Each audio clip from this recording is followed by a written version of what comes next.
Welcome to Life in 5, pro-life news that matters. I'm Hayley.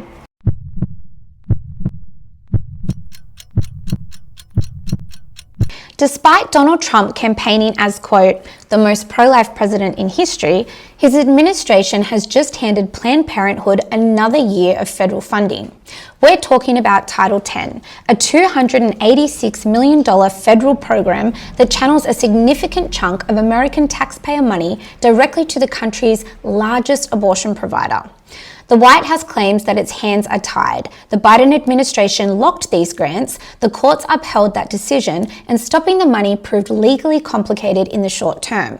However, pro-life leader Marjorie Dennis Felser has asked, why wasn't the Protect the Life rule reinstated on day one? This strategy has worked before. During Trump's first term, that single rule caused Planned Parenthood to voluntarily walk away from $60 million in grants, which it could have used for genuine healthcare services. Planned Parenthood claims to offer vital health services, yet when funding was offered for those services, it chose abortion rather than healthcare. Here is the good news. In 2027, funding cycles look completely different. New federal guidelines would bar any clinic that performs or refers for abortion from receiving a single cent. Planned Parenthood would almost certainly walk away again. Now that is a real tangible win, if the pressure stays on. We as pro-lifers need to remember that no matter who is in charge, the urgency of the pro-life cause cannot be neglected. We must remain vigilant and keep applying pressure to those in charge. This week, the United States Department of Justice published an 800-page report, and what's inside is extraordinary. It confirms that Biden's administration's own Department of Justice colluded with abortion activists to selectively target, surveil, and prosecute pro-life and religious organizations, all while turning a blind eye to a wave of violence against pro-life pregnancy centers across the country. Let me explain how they did it. There is a federal law in America called the FACE Act, the Freedom of Access to Clinic Entrances. Now on paper, it protects everyone equally. Abortion clinics, yes, but also churches and pro-life pregnancy resource centers. Under Biden, that equal protection disappeared. The DOJ's own Weaponisation Working Group reviewed more than 700,000 internal communications, case files, and decisions of the prosecutions. What they found was a systematic two-tier system of justice. Pro-life facilities were vandalised, attacked, and firebombed. The Biden DOJ ignored it, they downplayed it, and in many cases, they did nothing.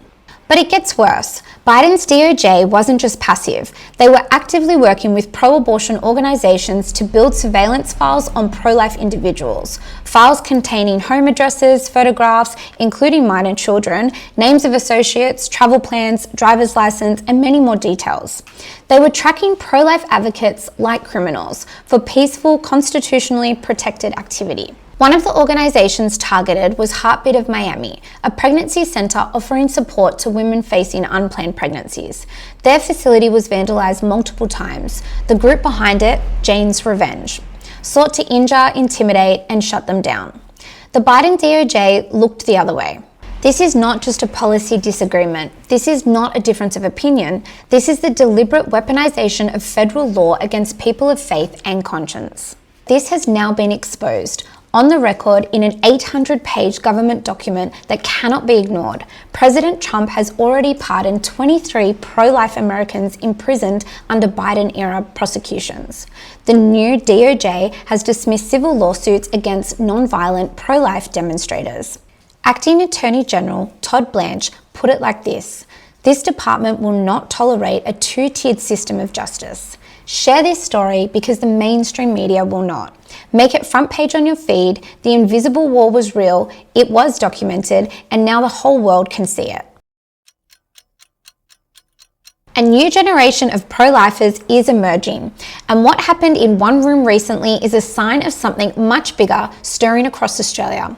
On April 16th, right here in Sydney, I had the privilege of being in the room at the public debate between Dr. Joanna Howe, her husband James, and Abolish Abortion Australia. The average age in the room was around 30 years old. Now this generation, the one that grew up being told that abortion was freedom, is now looking around at what that promise actually delivered, and they are no longer buying it. Because here is the truth: the pro-abortion lobby never predicted. Every promise they made has been broken. They promised abortion would be safe, legal, and rare, and a generation of young men and women are looking at the brokenness in their relationships, in family, and in culture, and people are now connecting the dots. These pro-lifers came to that room not just curious, they came committed. Every single person there wanted to build a pro-life culture. The how was debated, as it should be, but the why, that was unanimous. What is happening here in Sydney, in Brisbane, in Adelaide is the same thing that happened that night. A generation is waking up and they are choosing life. Find your people, come to these events, bring someone younger than you, and the most powerful thing that the older generation can do right now is not just to lecture, it's actually to show up alongside this new generation and support their efforts. The movement is growing, the momentum is real, and if that night taught me anything, the best is still yet to come.